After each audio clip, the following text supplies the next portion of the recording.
बहुत मेहनत करते थे, छोटी मोटी ज़मीन में अपना परिवार चलाते थे, लेकिन उनको ना पानी मिलती थी ना बिजली मिलती थी। ये वह छिंदवाड़ा में कमलनाथ जी से पूछना चाहता हूँ, लंबे समय आपकी सरकार ने प्रदेश में राज करी थी, छिंदवाड़े में 2003 के पहले सिर्फ 20,000 हेक्टेयर भूमि में सिंचाई होती थी। आज 3.25 लाख हेक्टेयर भूमि में सिंचाई हो रही है। ये किसके दम पर? माचा गोरा जैसे बड़े बड़े डैम, ऐसे पूरे क्षेत्र में बड़े बड़े डैम हमारी सरकार ने बनाई, छोटे तालाब बनाई, जिसके कारण आज छिंदवाड़े में 3.25 लाख हेक्टेयर भूमि में सिंचाई हो रही है। कमलनाथ जी से पूछना चाहता हूँ कि वो 2003 का जब समय था, छिंदवाड़े में 20,000 मीट्रिक टन गेहूं का उत्पादन होता था। आज 14 लाख मीट्रिक टन गेहूं का उत्पादन हो रहा है। अरे छिंदवाड़े की युवाओं को तो कितनी बार चला गया साहब। हर बार जब भी चुनाव आते हैं नया नया सपना कमलनाथ जी दिखा देते हैं कि हम ऐसा करेंगे वैसा करेंगे। पिछली बार तो 4,000 रुपये बेरोजगारी भत्ते का मैंने बताया। 2014 के चुनाव में इन्होंने एक जेपी इंजीनियरिंग कॉलेज का उद्घाटन कर दिए थे। चुनाव चलते चुनाव में बीच में उन्होंने उद्घाटन कर दिए थे, लेकिन वो जेपी इंजीनियरिंग कॉलेज आज तक नहीं खुल पाया। और उसमें कांग्रेस के नेताओं ने और कमलनाथ के सहयोग से उसमें दलाली खाई, किसानों की ज़मीनें महंगे दामों में बेची गई और छिंदवाड़े के युवाओं को चला गया। छिंदवाड़े के युवा समय देख रहे हैं कि वो जेपी कॉलेज के मांग करेंगे। छिंदवाड़े के युवा देख रहे हैं कि आज तक को कोई बड़ी शिक्षा की सुविधाएं क्यों नहीं मिल पाई। ये आज कांग्रेस के लोग रोते हैं कि छिंदवाड़े के साथ सौतेला व्यवहार हुआ, कांग्रेस के विधायक बन गए। तो मैं पूछना चाहता हूं कि 15 महीनों में कांग्रेस के साथ कौन सा अच्छा व्यवहार हो गया था? कमलनाथ ने झूठी घोषणाएं करी। मेडिकल कॉलेज के हॉस्पिटल के लिए क्यों पैसा नहीं दिया? 0 पैसा दिया। हमारी सरकार ने 800 करोड़ रुपए दे दी।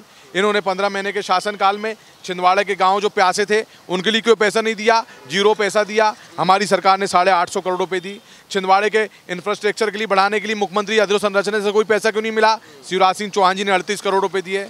छिंदवाड़े में अच्छे कार्यक्रम हो उसके लिए ऑडिटोरियम कमलनाथ ने क्यों नहीं बनवाया? भाजपा की सरकार ने शिवराज सिंह चौहान जी ने पैसा दिए। छिंदवाड़े में युवाओं के अच्छे हम लोग दूसरी जगह जा सकें उसके लिए कोई रेल की सुविधा नहीं थी, भाजपा की सरकार ने 2-2 रेल की सुविधाएं दे दी। इतना सब कुछ हमारे युवा साथियों के लिए भारतीय जनता पार्टी की सरकार ने दी है। और इस बार आपने कहा कि युवाओं का झुकाव हमारी तरफ दिख रहा है। निश्चित तौर पर युवा छिंदवाड़े में एक परिवर्तन लाएंगे और छिंदवाड़ा को विजयश्री दिलवाएंगे और भारतीय जनता पार्टी जीतेगी। कांग्रेस ये भी आरोप लगा रही है कि हमने जो है शिलान्यास किया और ये लोग उद्घाटन करके क्रेडिट लेते जा रहे हैं। शिलान्यास सिर्फ भ्रम था। मैं पूछना चाहता हूं, कमलनाथ जी, अच्छा मुख्यमंत्री को कोई भी पैसा देने के लिए 15 मिनट से ज़्यादा समय नहीं लगता, 15 मिनट से ज़्यादा समय नहीं लगता। लेकिन कमलनाथ जब 15 महीने मुख्यमंत्री थे सिर्फ झूठी घोषणाएं करी। मेडिकल कॉलेज के लिए पैसा भाजपा ने दी। मैं पूछना चाहता हूं कमलनाथ जी, आप 15 महीने मुख्यमंत्री थे, आपने यूनिवर्सिटी के लिए पैसा क्यों नहीं दिया? आप 15 महीने मुख्यमंत्री थे, हॉर्टिकल्चर कॉलेज के लिए पैसा क्यों नहीं दिया? आप 15 महीने मुख्यमंत्री थे, एग्रीकल्चर कॉलेज के लिए पैसा क्यों नहीं दिया? आप 15 महीने मुख्यमंत्री थे, कमलनाथ जी बता दें छिंदवाड़ा की कौन सी पंचायत में आपने पैसा दिया?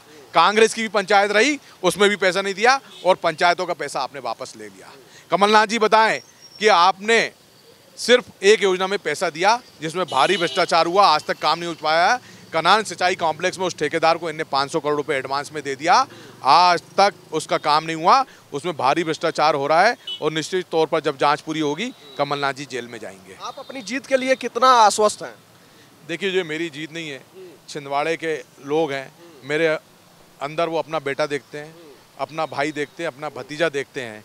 तो इस बार वो अपने भाई को, अपने बेटे को, अपने भतीजे को जितवाएगी और इस निश्चित तौर पर सारी जनता आज मेरे साथ लग गई है। पूरा एक एक व्यक्ति, एक एक युवा साथी हमारे साथ लग गया है। निश्चित तौर पर ये जीत छिंदवाड़े के लोगों की जीत होगी, ये छिंदवाड़े के स्वाभिमान की जीत होगी, ये छिंदवाड़े के आत्मसम्मान की जीत होगी। और आज कोई उनके बीच में जाने वाला, मैंने बताया आपको कि 4.25 साल हो गए, 4.5 साल से अधिक समय हो गया। कमलनाथ जी 15 महीने के मुख्यमंत्री रहे और उसके बाद आज इस समय हो गया, ना उस समय ना आज। कमलनाथ जी छिंदवाड़ा विधानसभा के 110 गांव में से आज तक कहीं नहीं गए, छिंदवाड़ा शहर के 48 वार्डों में आज तक कहीं नहीं गए। तो अब जनता दिखाने वाली है और कमलनाथ से पूछने वाली है कि कमलनाथ जी, आपको अपना बंगला प्यारा है, आपको अपना घर प्यारा है, तो आपके बंगले में, आपके घर में ही बिठाने वाले हैं।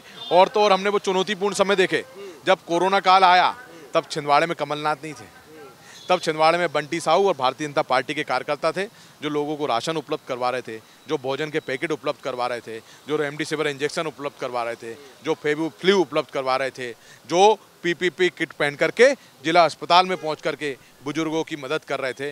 जनता को वो भी चीज़ आज ध्यान पे है। आप केंद्रीय नेतृत्व में से किनकी जनसभा यहाँ चाहते हैं कि छिंदवाड़ा की जनता को वो आकर संबोधित करें? देखिए, हम सौभाग्यशाली हैं कि छिंदवाड़े में अमित शाह जी का आगमन हो चुका है, स्मृति ईरानी जी का आगमन हो चुका है, हमारे एल मुरुगन जी जो जिले के सांसद हैं, उनका लगातार आगमन होता है। केंद्रीय मंत्री हैं हमारे, सभी वरिष्ठ नेतागण। अभी वर्मा जी भी छिंदवाड़े में मंत्री जी वो हैं। हमारे युवा मोर्चे के राष्ट्रीय अध्यक्ष तेजस्वी सूर्या का छिंदवाड़ा आगमन हो चुका, मुख्यमंत्री जी का कई बार आगमन हो चुका, प्रदेश अध्यक्ष जी का आगमन हो चुका है। आज सभी जितने वरिष्ठ नेता छिंदवाड़ा आगमन हो रहा है, हम तो चाहते हैं कि सारे वरिष्ठ नेता आएँ, उनका स्वागत करेंगे। प्रधानमंत्री मोदी जी, देखिए हम सौभाग्यशाली होंगे अगर वो छिंदवाड़ा आएंगे, लेकिन 5 राज्यों में चुनाव चल रहे हैं, उनकी व्यस्तता हो सकती है। हर भाजपा का एक कार्यकर्ता चाहता है कि राष्ट्रपति, हमारे देश के प्रधानमंत्री उनके बीच में पहुंचे, तो अगर आएंगे तो हम सौभाग्यशाली होंगे। चलिए, मेरा आखिरी सवाल, आप कितना मानते हैं कि कितने वोटों के अंतर से जीत रहे हैं? देखिए, ये जीत बड़ी जीत होगी और ये इतिहास रचने वाली जीत होगी, ये छिंदवाड़े की जीत होगी। और अंतर कितना होगा ये आप भी देखेंगे और हम भी देखेंगे। इसलिए आज इसमें आपसे कहता हूँ कि यह छिंदवाड़ा जीतने वाला है और यह जीत एक युवा की जीत होगी, किसानों की जीत होगी, हमारी बहनों की जीत होगी। चलिए, तो ये थे बंटी साहू जी जो छिंदवाड़ा से बीजेपी के प्रत्याशी हैं और कमलनाथ के खिलाफ चुनाव लड़ रहे हैं। अब ये नतीजे जब सामने आएंगे 3 दिसंबर को, तभी पता लगेगा कि कौन जीत रहा है, कौन हार रहा है। लेकिन जिस हिसाब से ये अपनी राय रखे हैं, सरकार की योजनाओं का जिक्र किए हैं, उस पर आप क्या सोचते हैं? आप अपनी राय कमेंट बॉक्स में जरूर बताइएगा।